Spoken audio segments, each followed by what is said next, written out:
ఈ ప్రపంచంలో మొట్టమొదటి బిలియనీర్ ఎవరో మీకు తెలుసా? అతనికి ఆ డబ్బు తన మరణ పడకలో తన కాపాడగలిగిందా? ఈ స్టోరీని మనం తెలుసుకుందాం. జాన్ డి రాక్ఫెల్లర్ అమెరికాలోని న్యూయార్క్ రాష్ట్రమందు గల రిచ్ఫోర్డ్ అనే పట్టణంలో 1839వ సంవత్సరం జూలై 8వ తేదీన జన్మించాడు.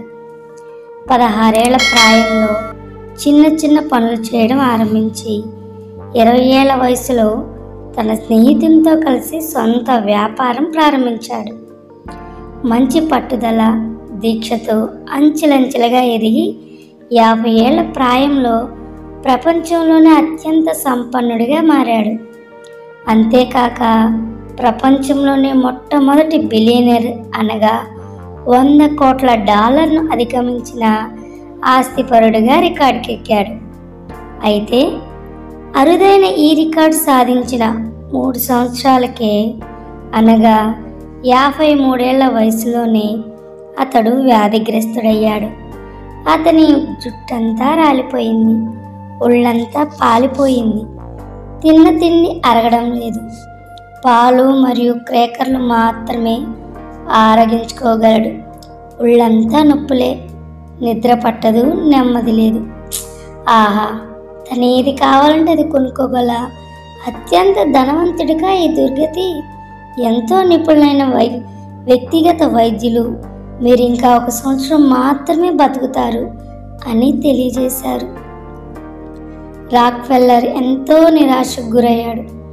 డబ్బే సర్వస్వం అనుకుని దాని కొరకే పాటుపడిన ఈ వ్యక్తి ఈనాడు ఈ డబ్బు తనకు రక్షించలేదని, తనతో రాదని చేదు నిజాన్ని తెలుసుకుని ఎంతో నిరాశకు లోనై బహుగా కృంగిపోయాడు.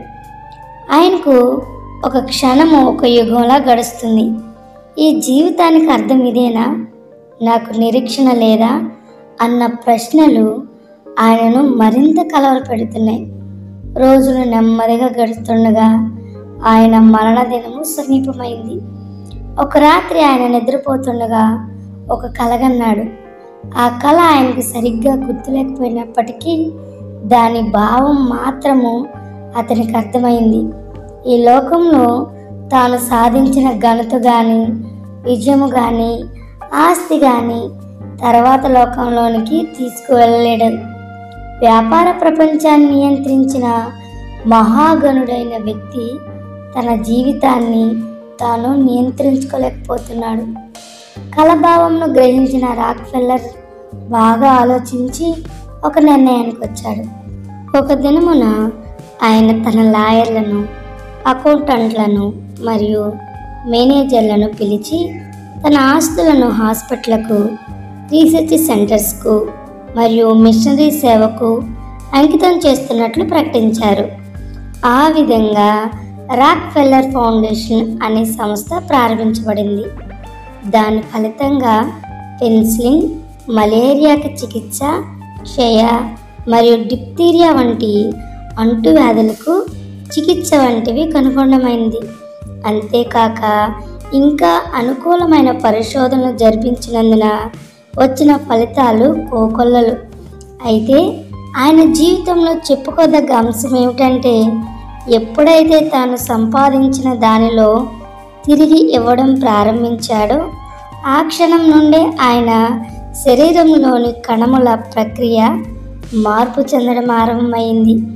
ఆయన నెమ్మదిగా కోలుకున్నాడు. 53 ఏళ్లకే మట్టిలో కలిసిపోవలసిన వాడు 98 ఏళ్ల వరకు జీవించి వృద్ధాప్యంలో పరమపదించాడు. రాక్ఫెల్లర్ కృతజ్ఞుడై తన ఆస్తిలో ఎక్కువ భాగం పైన చెప్పిన విధంగా ఇవ్వడం నేర్చుకున్నాడు. అలా చేయటం ద్వారా స్వస్థత పొందాడు. స్వస్థత పొందడం మాత్రమే కాదు కానీ శుద్ధుడయ్యాడని కూడా చెప్పవచ్చును.